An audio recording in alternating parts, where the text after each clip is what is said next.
إن الحمد لله وحده والصلاة والسلام على من لا نبي بعده أما بعد فقد قال الله سبحانه وتعالى أعوذ بالله من الشيطان الرجيم بسم الله الرحمن الرحيم وما خلقت الجن والإنس إلا ليعبدون صدق الله العظيم۔ میرے ماں اور بہنوں، اللہ سبحانہ و تعالی نے انسان کی جو وجود ہے وہ اپنی ماں کے بطن سے شروع ہوتا ہے اور ماں کی گود ہی اس کا پہلا مدرسہ ہوتا ہے، اور اللہ سبحانہ و تعالی نے انسان کو جس مقصد کے لیے دنیا میں بھیجا ہے وہ مقصد ہے اللہ کی عبادت اور اللہ کی معرفت۔ آج کے دور میں ہم اپنے بچوں کی تربیت اور تعلیم اس طرح کرتے ہیں کہ وہ دنیا میں کس طرح رائج ہو جائے، دنیا میں کس طرح اس کا سکہ چل جائے، دنیا میں کمانے والا بن جائے، حالانکہ ہر ماں کو اس بات کی ذمہ داری تھی کہ وہ اپنے خالق کی پہچان کروائے۔ ان کی ذمہ داری تھی کہ اللہ سبحانہ و تعالی نے جس مقصد کے لیے دنیا میں بھیجا ہے اس مقصد کی تکمیل کے لیے اس کی تعلیم و تربیت کرے۔ آج ہم دنیا کی ہر چیز کی تعارف کراتے ہیں، لیکن افسوس کی بات ہے کہ جس خالق نے ہمیں پیدا کیا، جس رب کائنات نے ہمیں تمام نعمتوں سے نوازا اور ہماری زندگی بخشی اور ہمارے لیے تمام تر دنیا کے جتنی بھی مخلوقات ہے صرف ہمارے لیے مسخر کیا، اس رب کریم کی تعارف کرانے سے ہم قاصر ہیں، جس کا نتیجہ یہ ہوا کہ ہم تو مخلوق کو پہچانتے ہیں، ہم مخلوق کی ریسرچ میں زندگی گزارتے ہیں کہ چاند کی ریسرچ، سورج کی ریسرچ، زمین کی ریسرچ، سمندروں کی اور جانوروں کی اور درختوں کی، نباتات کی، جمادات کی، ان چیزوں میں ہم نے اپنی زندگی کی صلاحیتوں کو لگا دیا اور اپنے بچوں کے زندگیوں کو اس میں صرف کر دیا۔ لیکن جس رب کریم نے اس تمام چیزوں کو پیدا کیا صرف انسان کی خدمت کے لیے، اور انسان اور جنات کو پیدا کیا اپنی معرفت اور اپنی عبادت کے لیے، ہم نے افسوس کہ ہم نے اپنے بچوں کو اس کی تعارف نہیں کروائے، اور اس رب کریم کی کیا مقصد ہے، کس طریقے سے زندگی گزارنے سے،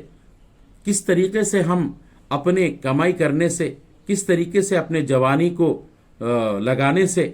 اللہ خوش ہوں گے، ہمارے رب، ہمارے خالق ہم پر خوش ہوں گے، اس بارے میں ہم کوسوں دور ہے، جس کا نتیجہ یہ ہوا ہم نام کے مسلمان رہ گئے، ہمارے بچے نام کے مسلمان رہ گئے، حقیقت میں اللہ سبحانہ و تعالی کی ذات کے یقین اور ان کے تمام غیبی نظاموں کا یقین سے ہم کوسوں میل دور ہے، جس کا نتیجہ یہ ہوا کہ اللہ کے احکامات سے آج ہم دور ہے، اور پوری امت کی اکثریت اللہ کے احکامات سے دور ہے اور منکرات میں منہمک ہے اور منکرات میں ڈوبے ہوئے ہیں۔ حد تو یہ ہو گئی کہ گناہوں کو گناہ نہیں سمجھ رہے، اللہ کے نافرمانیوں کو نافرمانی نہیں سمجھ رہے۔ اس کا پورا ذمہ داری ہم پر عائد ہوتے ہیں، خصوصاً ہمارے ماں بہنوں پر عائد ہوتی ہے کہ ہمارے ماں اور بہنوں نے تعلیمی اور تربیتی جو شروع کرنا تھا کہ بچپن ہی میں، جس طرح قطب الدین کاکی بختیار رحمۃ اللہ علیہ ان کے والدہ نے بچوں کو اللہ کی یقین دلانے کے لیے جس طرح پریکٹس کروائے تھے، کیا آج ہماری مائیں اپنے بچوں کو اللہ کی تعارف کراتے ہیں؟ کیا انبیاء علیہم الصلاۃ والسلام کے واقعات سنا کر اللہ کے غیبی نظاموں پر، اللہ کے غیبی تائیدوں پر، صحابہ کرام کے ساتھ جو اللہ کے غیبی تائید تھے، اس بارے میں اس واقعات کو سنا کر کیا ہمارے بچوں کے یقین کو اللہ کے ذات سے جوڑنے کی کوشش ہو رہا ہے؟ بالکل نہیں۔ ہمارا صرف صبح ہوتے ہی کہ ان کو تیار کرو، اسکولوں میں بھیجو اور ان کو 95%، 90%، 98% لانا ہے، ڈاکٹر بنانا ہے، انجینئر بنانا ہے، IAS بنانا ہے، بڑے بڑے افسر بنانے کی خواب ہے کہ دنیا اس کا سلجھ جائے، دنیا اس کا سدھر جائے، اس کا زندگی کامیاب ہو جائے، لیکن آخرت کے اصل جو زندگی ہے، جس زندگی کو بنانے کے لیے دنیا کی زندگی اللہ نے دی ہے، اس زندگی سے ہم غافل ہیں۔ چاہیے تھا کہ ہم اپنے بچوں کو دینی اعتبار سے تربیت کریں، یہاں تک کہ اٹھنا بیٹھنا نبی صلی اللہ علیہ وسلم کے سنت کس طریقے سے ہماری زندگی میں آئے، اٹھنے کی سنت، بیٹھنے کی سنت، کھانے کی سنت، کپڑے پہننے کی سنت، اتارنے کی سنت، گھر سے نکلنے کی سنت، اور یہاں تک کہ ہر وہ سنت زندگی میں ہمارے آ جائے، کیونکہ سنت اصل زندگی ہے کہ زندگی میں سنت ہوں گے تو اللہ اس بندے سے محبت کریں گے اور اللہ اس کے کوتاہیوں کو معاف بھی فرمائیں گے۔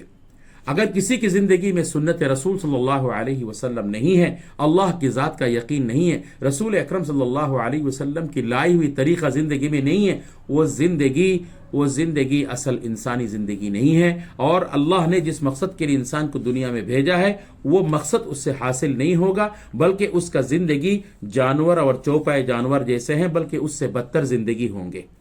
روپیہ، پیسہ، دولت اور دنیا کے تمام آرام و آسائش سے انسان کی زندگی کامیاب نہیں ہو سکتا جب تک کہ اس انسان کی زندگی میں اللہ کا اوامر اور اللہ کے نافرمانیوں سے بچنے کا جو صلاحیت ہے وہ پیدا نہ ہو، اللہ کے نافرمانیوں سے نہ بچے، اللہ کے حکموں کو پورا نہ کرے اور رسول کریم صلی اللہ علیہ وسلم کی سنتوں پر عمل نہ کرے، تب تک وہ انسان کامیاب نہیں ہے۔ کیونکہ دولت اور جتنی بھی دنیا کے آسائش ہے، جتنی بھی دنیا کے ہم دیکھتے ہیں کامیابی کی شکلیں ہیں، ان شکلوں سے انسان کی کامیابی کبھی نہیں ہو سکتی جب تک کہ اس کی زندگی میں اللہ کے احکامات نہ ہو اور رسول اللہ صلی اللہ علیہ وسلم کی نورانی طریقے زندگی میں نہ ہو۔ لہذا میرے ماں بہنوں سے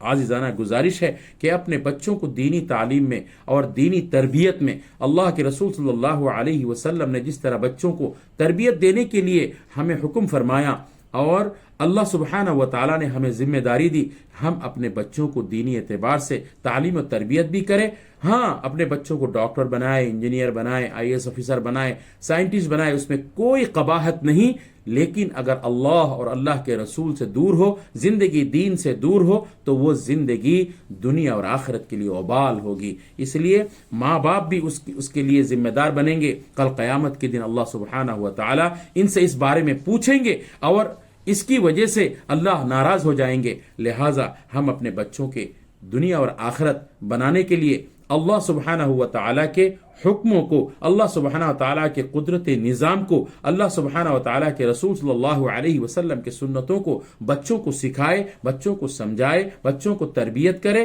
تاکہ ہمارے بچے دنیا اور آخرت میں سرسبز و شاداب و